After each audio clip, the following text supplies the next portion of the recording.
sa amin kasi we give respect sa mga patay namin. Parang nabibigay din ng may luck kumbaga sa amin. Naniniwala kami kasi na andito sila. So we give them respect kasi naniniwala kami na meron sa amin din yung gabay sa katawan, gabay sa safety o kung saan isa din sila.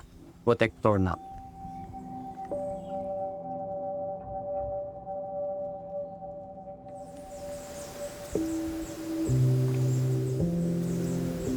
Importante po na hindi mawala yung mga ganitong tradisyon kasi ito po ay bahagi na ng ating kultura, bahagi na rin po ito ng ating kasaysayan at bahagi na rin po ito ng ating pagkakakilanlan.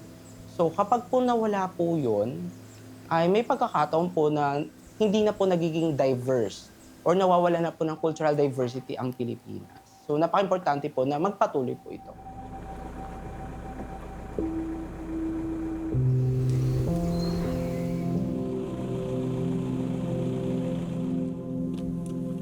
In recognition to them, they put it on top, not only on the idea that they will easily rise in heaven, but the main reason is that they were chosen because they deserve it. Someone who deserved by serving the people in the community, person who has a title or a name, or someone who have shared something that is valuable to the people, community.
Ako si Ben Calpi, isang local guide ng Sagada. Ito yung kinabubuhay namin, yung mag-tour guide sa mga turistang pumupunta sa mga sites kagaya dito.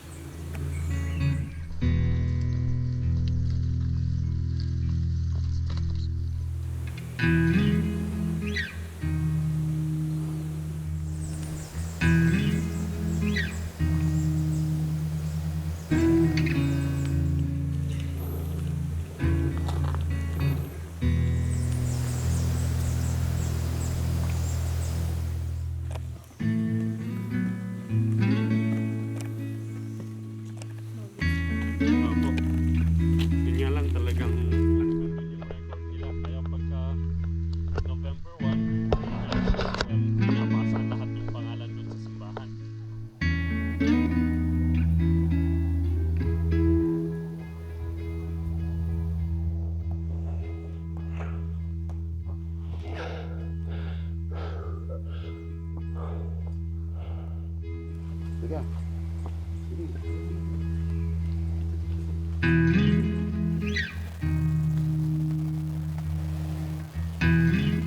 Yung rason ho kung bakit kami naggaganito is accordingly, pag nakalagay kayo on higher ground, you are safe from sa mga aso, di ba? Yung tatangayin yung mga katawan or bubuksan, yung mga ibang animals na mga scavengers, kagaya ng mga monitor lizard. Yung other reason is pag ganito po may access sila sa araw at saka enough supply of oxygen. Kasi sabi nga ho ng grandfather namin, takot silang may lagay 6 feet under the ground kasi nga ho, isang rason doon is parang suffocated nga sila, madilim pa. Third, paniniwala na pag nakahang po kayo, you are free. Tapos tinatanaw niyo yung mundo. Kasi pag nakabound 6 feet under the ground, parang nasa buwilangguan ka sa ilalim, binubuhat mo pa yung lupa, at saka yung mga spirits spirit team mo is parang stationary sa loob. Pag dito, they can roam around the place. Normally, yung mga qualification is isa doon is kailangan taga dito ka, dito sa Sagada mismo. Secondly, kailangan po na parang matanda in a way na may apo ka na, may anak ka ng pinakasal, marunong ka rin gumawa ng mga traditional prayers, mga ganun, or uma-attend sa mga traditional uh, rituals.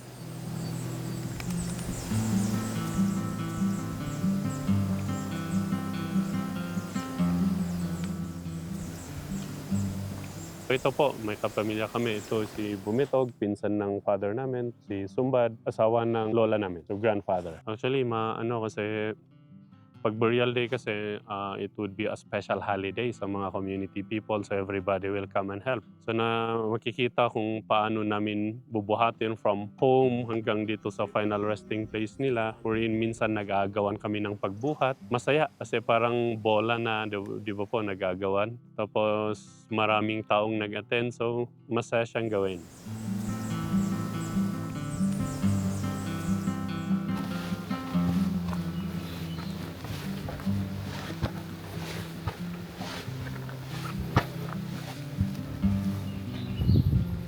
I was like 23.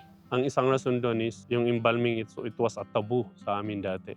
So pagka po yung may dadalhin ditong patay, di ba po naka-fetal position sila, na nakabalot po sila ng specific death blanket, pero mababasa po yun ng mga body fluid. Tapos sabi ng kasabihan po kasi is pagka natulungan ka ng katas nun, parang swerte or it's a blessing. Kaya nagagawan sila ng pagbuhat hanggang sa makarating dito kasi nga sinong may ayaw ng gano'n.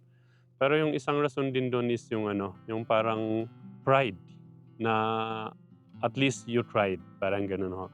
Yung feeling mo na kahit namamatay na yung mga practice na gano'n, at least, you have the opportunity na sumali.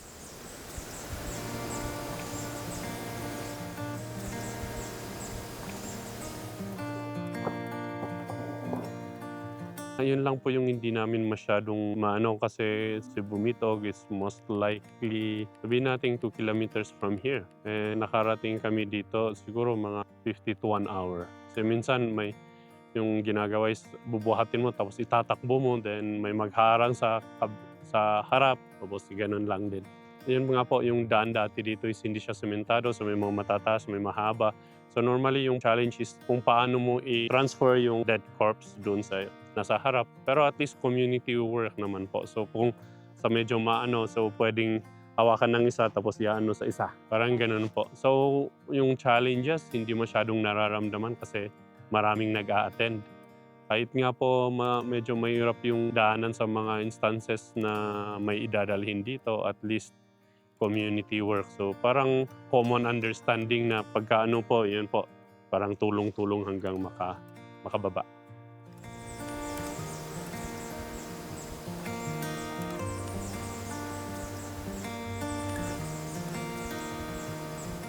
Pagka po ganun po, early morning pupunta yung dito, yung mga gustong mag-offer ng free labor or voluntary, na pupunta kami dito, gagawa sila ng temporary scaffolding or ladder. Ang po doon is, so yun po, yung pagka gagawa kami ng scaffoldings, it's attended ng karamihan din ng mga kalalakihan. Madaling gawin din kasi nga po, andito na yung mga kahoy or sometimes naka-prepare na po before na gagawin na siyang temporary ladder or scaffolding. So pagka pagka early morning ng burial day, tapos pupunta yung tao dito.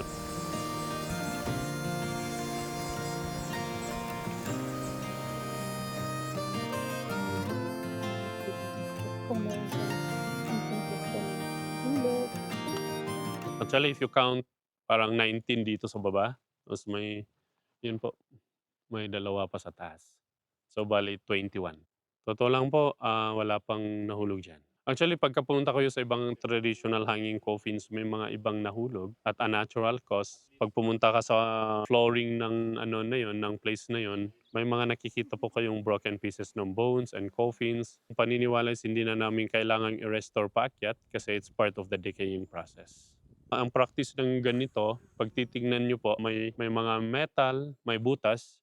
Kasi ito po, nung may mga na-employ na po sa mga mining companies dyan sa Benguet side, nalaman nila, they were taught on how to make drills na manual. Doon na po nagkaroon ng ganitong type ng hanging coffins. Kailangan pong butasan ng malalim tapos nilalagyan ng kahoy. Tapos doon na po nilalagay yung kabaong. Pag titingnan nyo po, may nakabalot din mga cable wires para at least naka-intact siya sa wall.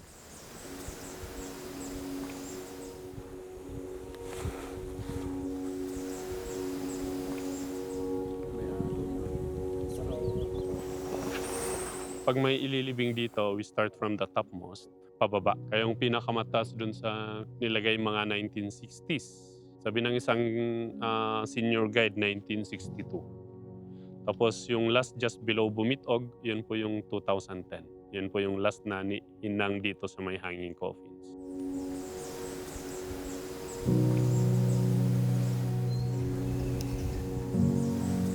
By the way, itong area na to from there hanggang itong valley na to, ito used to be ang daming traditional burial caves and hanging coffins dito. Dito normally nilalagay yung mga patay kasi maraming limestone.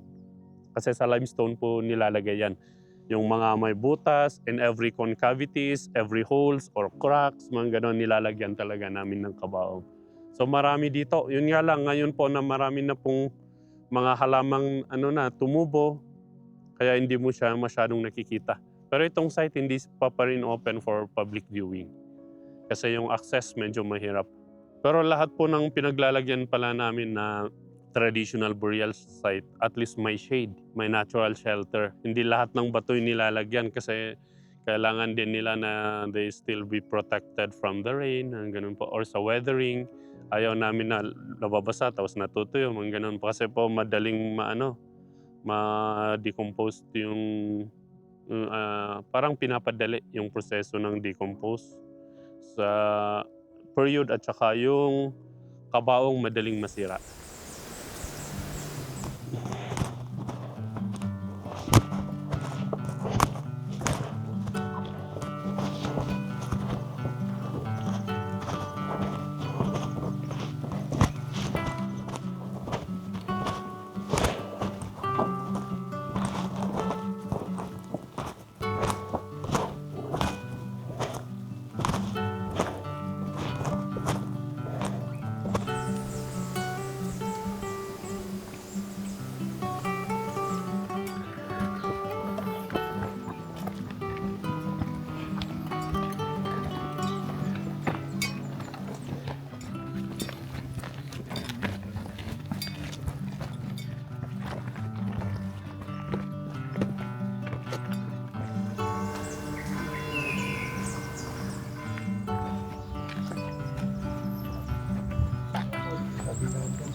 Ito po, pagka November 1, hindi uso yung kandila yung sinisindihan dito. Di ba po, it's a Christian practice na binibisita natin sila sa November 1. Sa inyo, I guess, yung sinisindihan kandila. Pero pag dito, hindi po kandila. Kasi ang pinakarason doon is mahangin or umuulan pag November 1. Sa mga instances na ganun, madaling mamatay yung kandila. So we make bigger fires para at least mas nagtatagal. Para to make it uniform, 2 p.m. may misa sa simbahan. Mga 4:30 darating yung pare dito. Ibibless yung kahoy, yung mga puntod. Pagka na-bless na lahat, sabay-sabay yung pagsindi. For example, yung isa is sa'yo, tapos yung isa is hindi sa inyo, tapos the family did not come or hindi sila nag-attend, parang obligasyon mong maglagay. Parang ganun po. Kunting ano lang naman po yun, so it's not, hindi siya mabigat na gawain.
So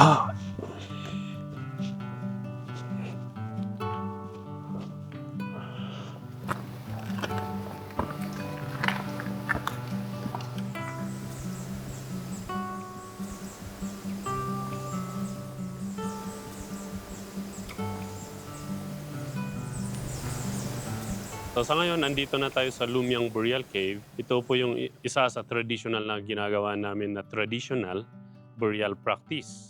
Aside from yung nakita nating hanging coffins. So ito, accordingly, ito yung isa sa pinaka-ginagamit na burial cave noon. One of the oldest burial cave used. And pag titingnan nyo, hanggang doon yung kabaong kasi hanggang doon yung nararating ng araw. So pagka lalagyan natin ng kunting liwanag, it goes like yun po.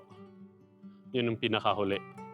Kasi hanggang doon yung nararating ng araw. Accordingly, ito yung mga unang nilagay at saka yung mga nandito sa ilalim.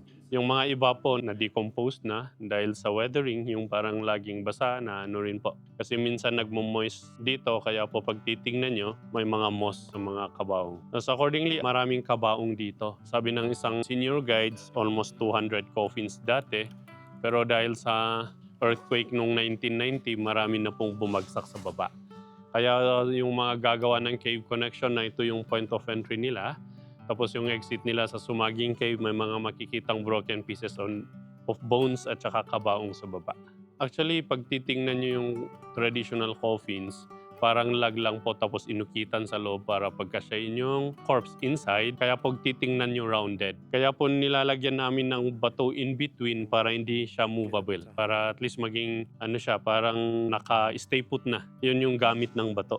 Pero normally pinatong-patong lang yan.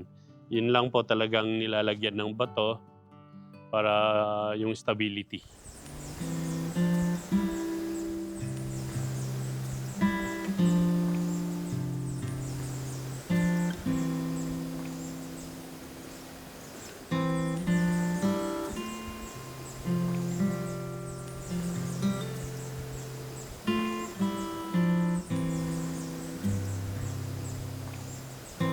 Ito naman po, isang diferensya is we start from the low ground.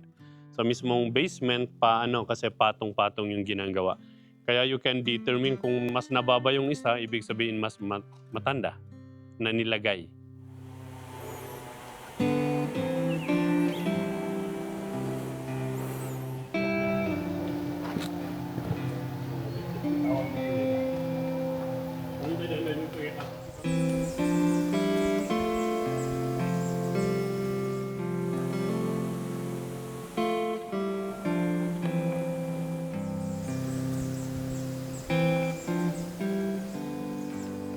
Pagka tayong last na pumunta dito, sometimes kaming mga guide nag-o-offer kami ng nagsisindi ng sigarilyo, iniiwan. Kaya pag titingnan nyo, may mga cigarette butts doon. Kasi pinapasalamatan din natin yung mga spirito nila na inalaw tayong makapunta at saka makabisita sa kanila. And sometimes we ask them for guidance to bring us back home safely.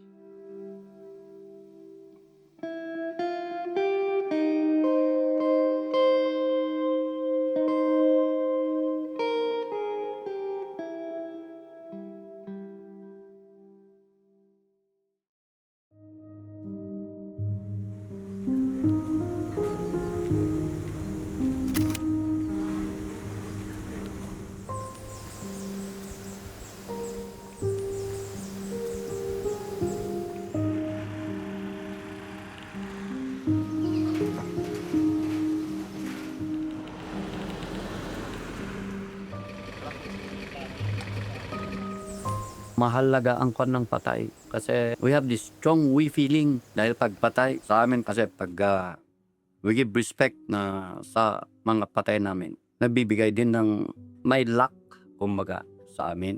Naniniwala din kami na the spirit na andito. Kaya yung respect, especially on pangkalahatan, not only on the isang side, life after death, kumbaga, pati din sa mga respect on nature. Ito yung tinatawag nilang animistic belief, animism, or in they believe na may spiritus sa living and the dead, kumbaga. Kasi sa mga kahoy in relation to nature, no? Kaya may respect sa lahat general sa pamumuhay namin, andon sila. So, parang sila yung bantay sa amin.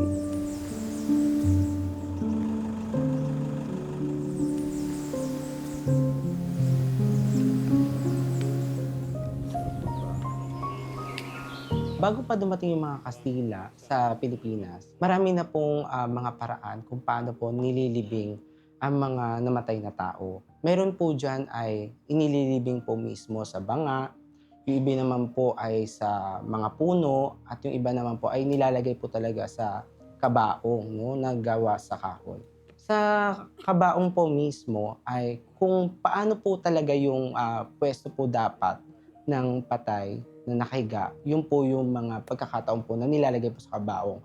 Pero may mga pagkakataon po sa ibang lugar ay meron po silang pinipwesto po nila ito sa kung tinatawag po natin ito na fetal position po. And then gayon din po, naka-fetal position din po kapag po ito ay nilalagay naman sa banga. Bangkay na parang bola kasi they believe na parang babalik ka din kung saan ka galing. Kung galing ka sa tiyan, as you die, balik ka din doon. Eka nga, from fetal position you came from, back to fetal position. Kaya, yon ang nabubuhat na bangkay. Para siyang as in na bola. Kaya, yon ang dahilan kung bakit maiuna yung kandol kasi mabigat bago ilagay doon sa site. Situational kasi kung minsan natural sa kama hanggat sa may proseso din siya sa kama hanggat sa once na sasabihin nilang ilagay na sa kabaong, ibig sabihin isang araw na bago may libing.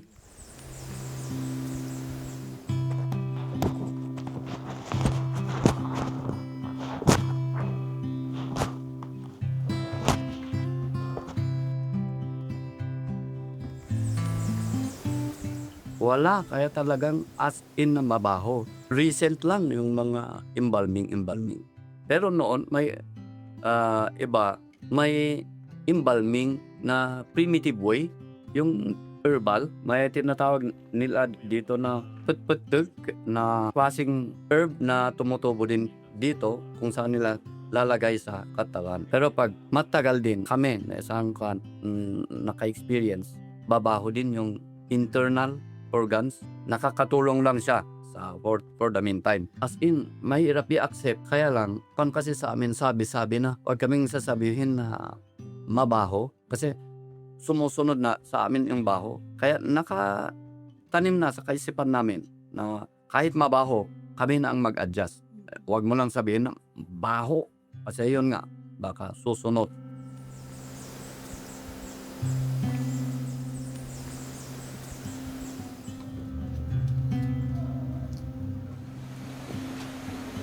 Nung bata kami kasi I still remember once na nabuhat na yung tao. Bubuhatin yan na may apoy. May apoy na may piece wood.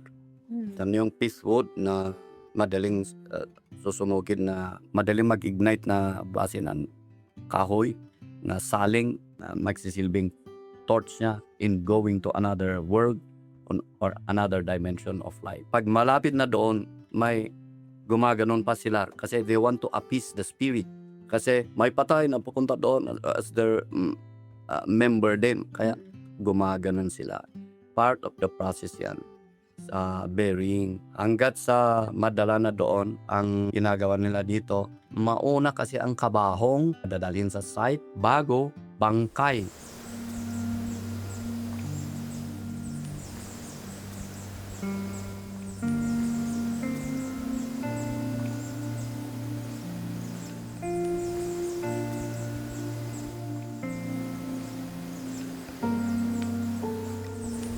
Kung titingnan din po natin, yung pinaka-layunin po talaga kung bakit talaga nila gustong i-preserve or hindi nila inaimbalsamo, ito ay dahil nga po na gusto po nila na mas intact, no, yung buong katawan at syempre ma-preserve din at hindi siya agad-agad po na maagnas. So, bawat region din po kasi ay iba-iba po yung pag-ano po nila sa mga bangkay. Pero kung titingnan po natin, kahit iba-iba po yun, pinapakita po nito na mataas yung pagtingin nila doon sa kanilang mga ninuno. Kaya binibigyan sila ng tamang ritual at maayos na paglilibing po.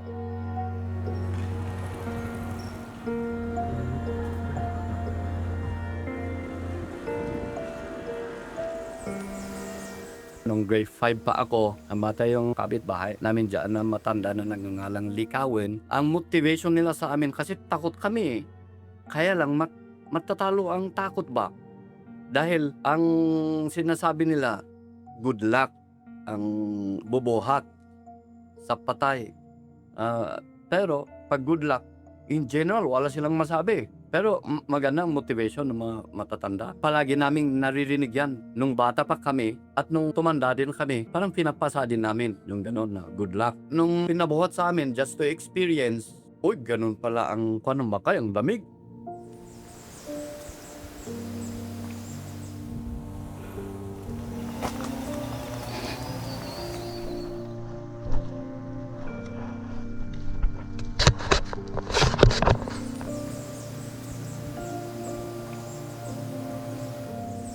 Talagang pasap-pasana ang mangyayari kasi talagang fail siya. Pag lingon mo sa pababa, patay nga ang buhat-buhat mo.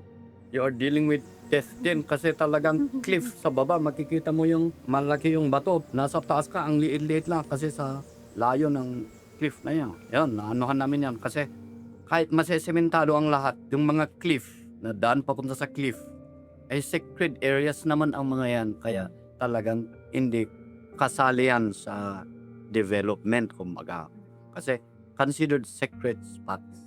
Painful experience ko yan sa iba na good luck. Hindi ko alam, baka siguro part of yung hanggat sa ngayon, kung ano ang positibo na andito ngayon sa pamumuhay namin, baka isa din yan. Belief naman yan eh. Of course, sa akin, I can say, optimistic ako. Isa yun, oo. Kasi isa din yan na kung bakit sa death. We're united in one. Parang yung community, parang dahil sa death, yung nasusunog pagdating sa kultura, yun ang dahilan kung bakit strong we feeling. Dahil sa experiences ng mga ito.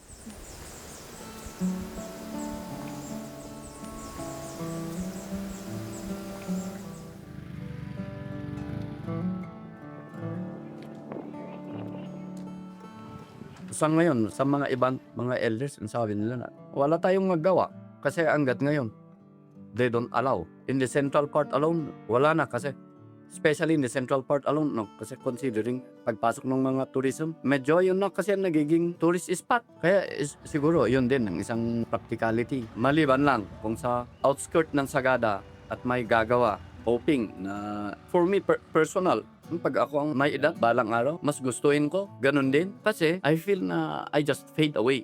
Hindi yung death na talagang wala na. At least andun ka. Feeling ko lang yun. Kasi belief naman lahat eh. The freedom of the spirit.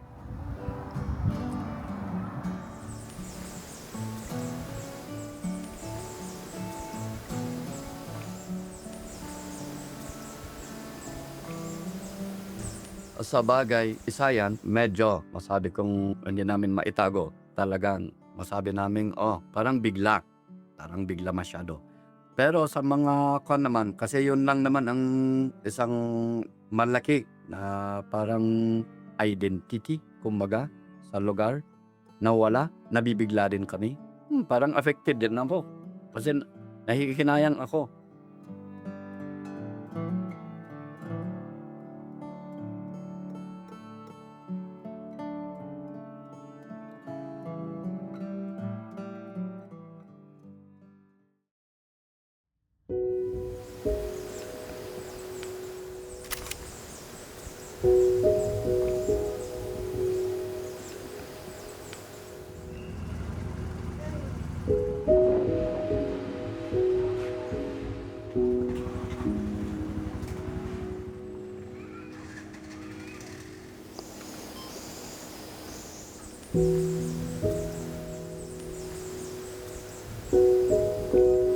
During pre-colonial period po, ay hindi po nila ito inimbalsamo.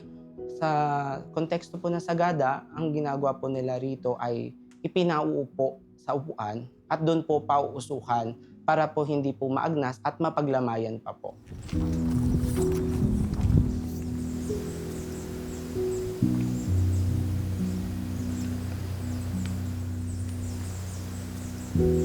Actually, hindi naman po talagang nakakaapekto yung social status doon. Ang isa po rito na dahilan na kung bakit doon po nila nililibing, nilalagay sa banga, nililibing sa lupa, sa kuweba, o kaya doon nga po minsan sinasabit nila sa bangin, dahil ito po yung mas available, or kumbaga ito po ay bahagi na po ng kanilang kapaligiran. Kaya kung ano po yung available, kung ano po yung nakikita na sa kapaligiran, or pwede po nilang i-maximize yung kanilang area, doon po nila nilalagay yung mga patay.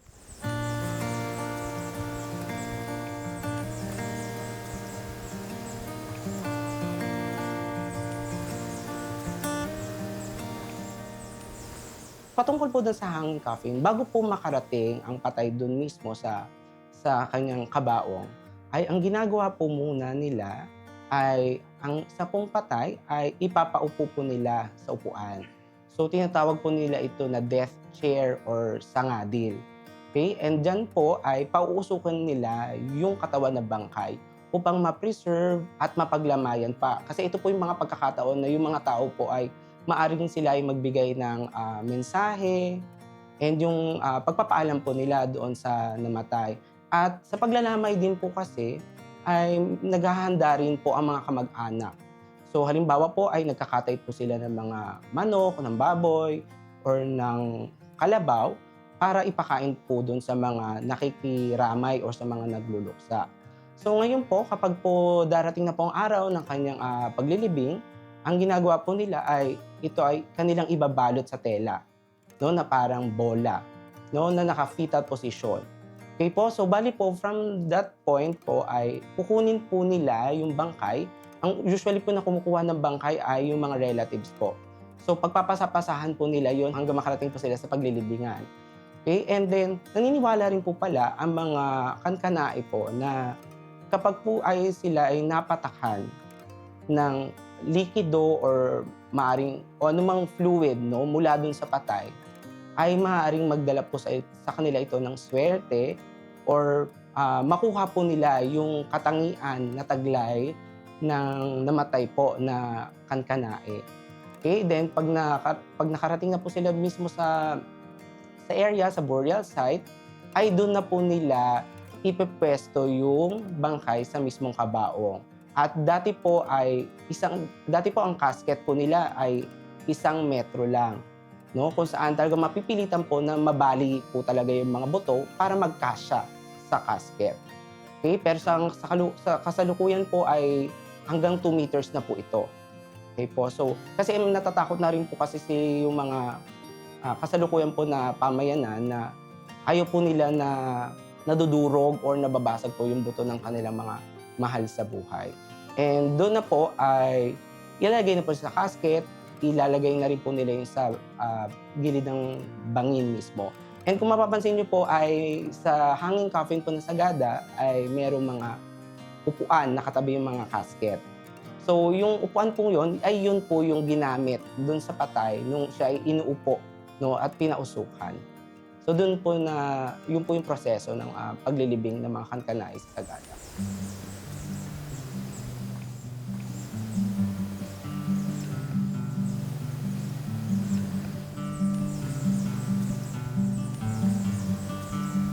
Maaring dahilan dyan ay yung impluwensya ng paniniwala nila sa animismo.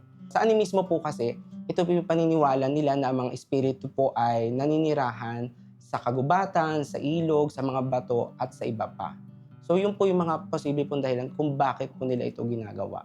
Ang paniniwala po nila kung bakit nakasabit ang mga kabaong sa bangin, kasi naniniwala po sila na mas magiging malapit or malapit sila doon mismo sa kanilang mga ninuno, or mas malapit sila sa langit, no? Pero kung titingnan natin siya in practical terms, ay ang dahilan po kung bakit hindi po nila inililibing sa lupa ang mga ito upang hindi po sila kainin ng mga hayop, at the same time ay hindi rin po sila agad-agad na maagnas, kasi pag umulan po ay mataas pa ang chance na mag-decay or mabulok po ang katawan.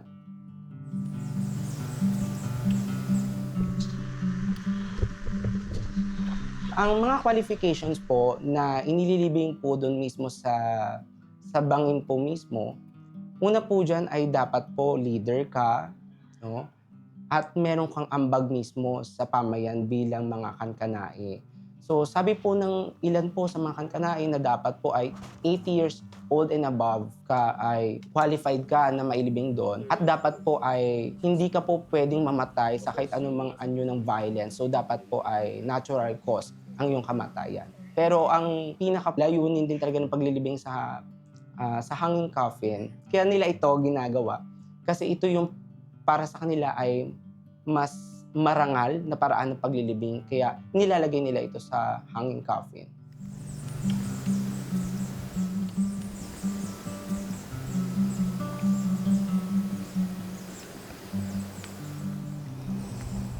May mga igurot po or mga Kankanaey po ay naniniwala na ito ay nagsimula ng kanilang tradisyon 2,000 years ago. Pero may iba po mga nagsasabi na around 400 to 500 years ago lang po ito nagsimula. So sa kasalukuyan po is wala pa po talagang definite na year or period kung kailan po talaga ito nagsimula. Pero ang isa lang po rito na masasabi natin na ito pong mga paglilibing po sa hanging coffin is very unique, lalo na po sa mga Kankanaey and even dito sa Philippines. Sa kasalukuyan po, kung titingnan po natin, bibihira na lang po na magkaroon ng paglilibing sa hanging coffin. And syempre, may qualifications. So kung hindi ka po qualified, chances are, maaari kang ilibing na lang sa kuweba, or yung iba naman ay ililibing ka na lang po mismo sa sementeryo. Okay po? So, ngayon po ay wala na po masyadong gumagawa nito. Pero kung may pagkakataon naman po, no, na may tanda sa bayan na gusto mailibing doon, na may contribution talaga, ay maaari naman po nila ito isagawa. Pero sa ngayon po, ay may mga nagsasabi po na yung mga kamag-anak po minsan, na mga matatanda, ay sinasabi po nila na maaaring sa sementeryo na lang kasi mas madali po nila itong mabisita kumpara kung ililibing po nila ito sa hanging coffin.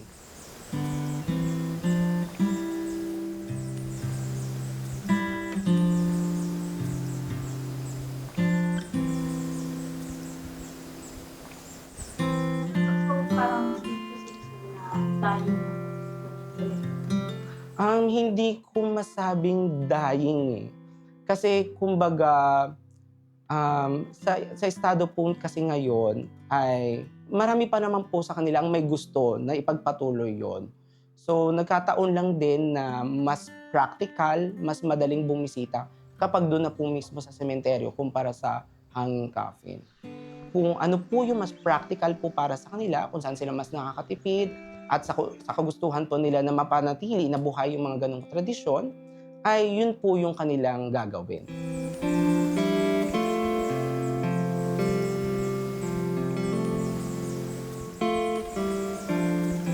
Importante po na hindi mawala yung mga ganitong tradisyon kasi ito po ay bahagi na ng ating kultura, bahagi na rin po ito ng ating kasaysayan, at bahagi na rin po ito ng ating pagkakakilanlan.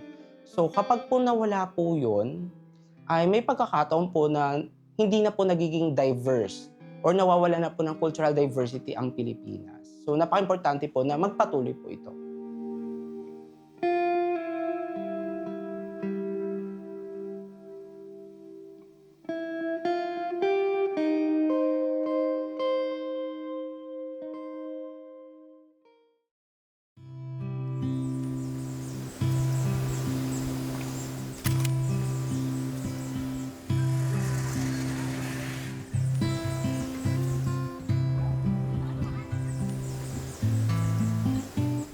Sagada is composed of 6 ethnic tribes. We have the Kiltupan tribes, the Tanolong, Madongo tribes, the Pidilisan tribes.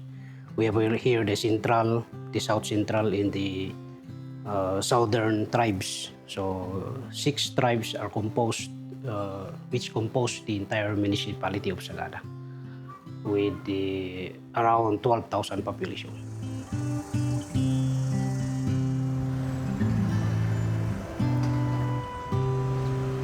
We are Kankanaey. Although the upland area, from part of Mountain Province, we are the Aplay tribe. On the eastern side of the provinces, they have also their own tribes. Again, as to the rituals or inner ceremonies, actually it is the same. However, as to the performance or to the how do you practice it, there is a difference. Because in other areas, part of Kankanaey, they appreciate it or they do not apply.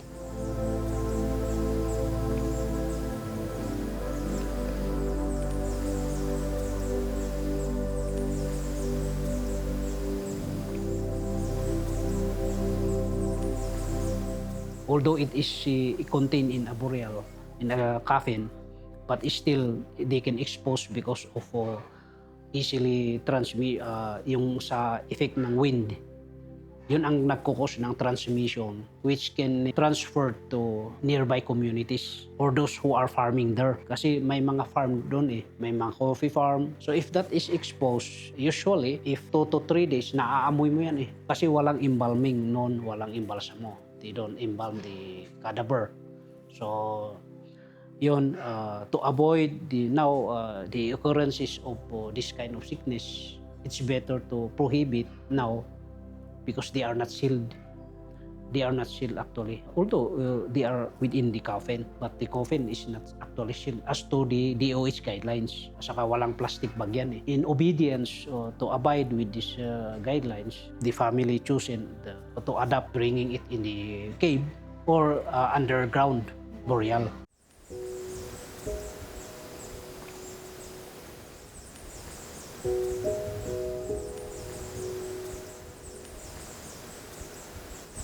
Yung sa challenges naman in preserving this hanging coffin, first we have adopted this ordinance. We have these guidelines. And the tour organizations, they have also their bylaws so that it will be all implementations or enforcement should be similar.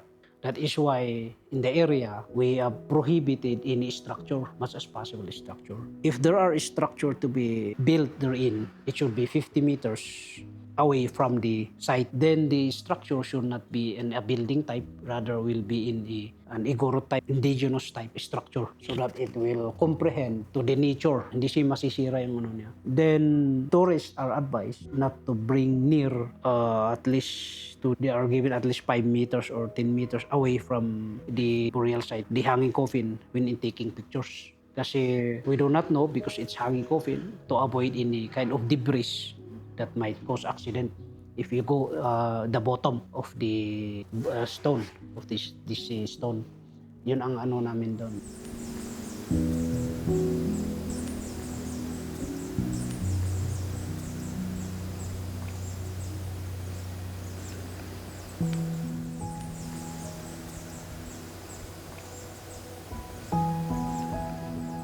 That is very important because how people will be transformed because of technology or modernization. But if you still remember your origin as your identity, the significance is that you are still carrying the teachings of your parents that was inherited to their also parents. And these teachings actually are what determines you, who are you, or what is your clan or what is your identity. Nandun na yung values, respect of values to your cultural practices. And at the same time, it instills discipline, respect, or to become a righteous individual, despite that you came from this kind of aborigine. You are an indigenous person. So even if you go to other areas, because of education, or because you learn how to become in business or technology, you will still know your footprints that where you have started. Kumbaga, yung sabi ni Rizal na kung saan ka nanggaling, huwag mong kalimutan kung doon ka. Despite na, yun yung sinabi ko, despite of all interventions in your life, be proud. So that will come yourself that you should be proud of your identity as indigenous individual coming from Sagada.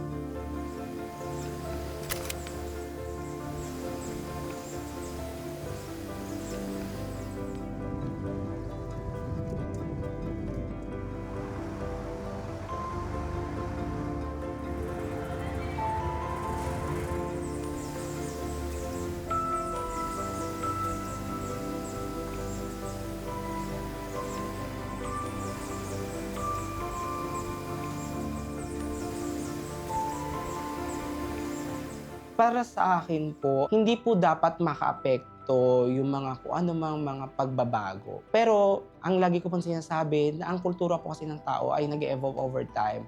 So kung para po sa kanila ay hindi na po ito practical, hindi na po ito nakakatulong sa kanilang komunidad, so that's the time po na may pagkakataon po maaari pong makalimutan or talagang gusto pa po nilang ipagpatuloy po ito. So bali, kung may mga pagbabago naman po, ay dapat pa rin po na mapanatili, no, yung mga gantong kultura, mga gantong practices, no, para sa mga susunod po na henerasyon ay madatnan pa po nila ito.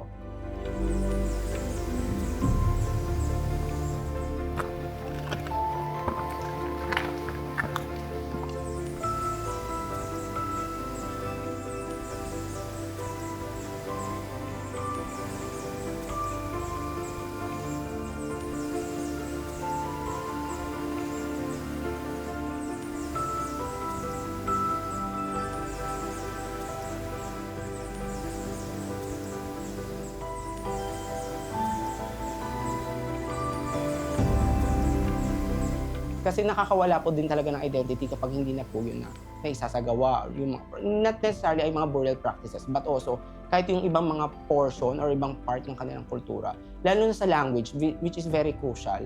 Kapag hindi na po kasi napapractice yung language, nadadamay na rin po yung pag-practice sa burial practices. Kasi di ba may mga ritual yan, so gamit yung wika nila. So pag hindi na po yung nagagamit, chances are, nawawala na rin yung iba nilang mga practices.